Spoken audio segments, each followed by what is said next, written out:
The town of Ravenswood had always been quiet, its streets lined with cobblestone and homes that seemed to have forgotten time itself.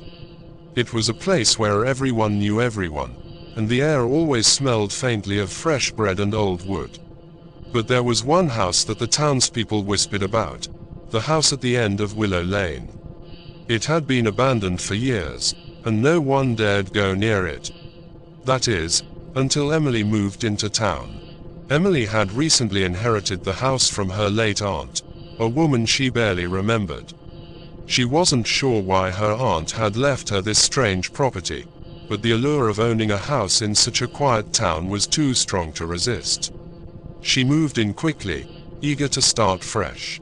The house was just as the townspeople had described, old, with walls creaking under the weight of years gone by. But as Emily explored, there was one thing that stood out, a large, ornate mirror in the hallway. The mirror was beautiful, framed in dark wood that seemed to shimmer in the dim light of the hallway. Its surface, however, was dusty and faded. Emily wiped it clean, revealing a reflection that seemed normal at first.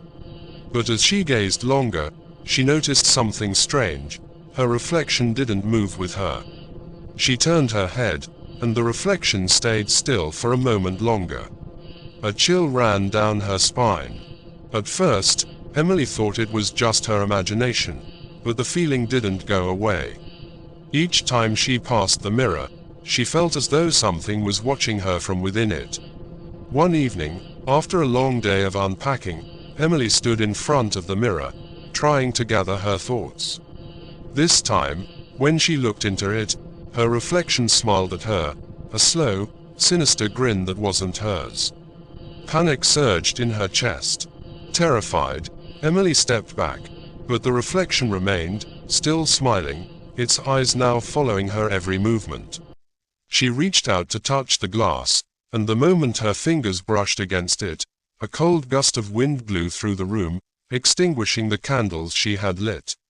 The room grew cold, and the air felt heavy with an unseen presence. The next few days were filled with strange occurrences. Emily began hearing faint whispers in the house at night, always coming from the direction of the mirror. The whispers seemed to be calling her name, drawing her closer. When she looked into the mirror, she no longer saw just her reflection, but the face of her aunt, pale, gaunt, and staring back at her with hollow eyes. One evening, Emily could no longer resist the pull of the mirror. She stood in front of it for what felt like hours, watching her reflection twist and distort.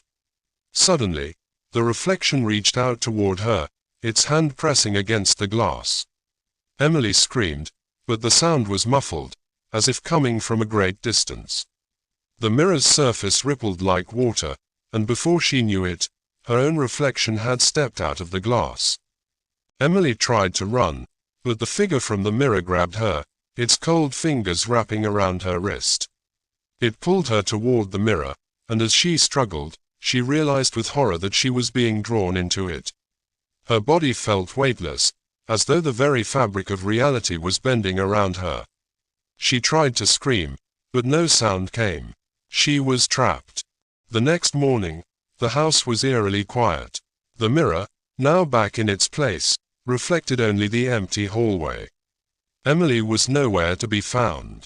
The townspeople who had once whispered about the house at the end of Willow Lane now spoke of it in hushed tones, warning others not to go near. Some say they still hear whispers at night, coming from the house. And if you stand too close to the window, you might just see a figure staring back at you from inside the mirror. Would you dare touch the mirror? Or would you stay far away from its eerie pull? Share your thoughts in the comments, but be careful, the mirror might be watching.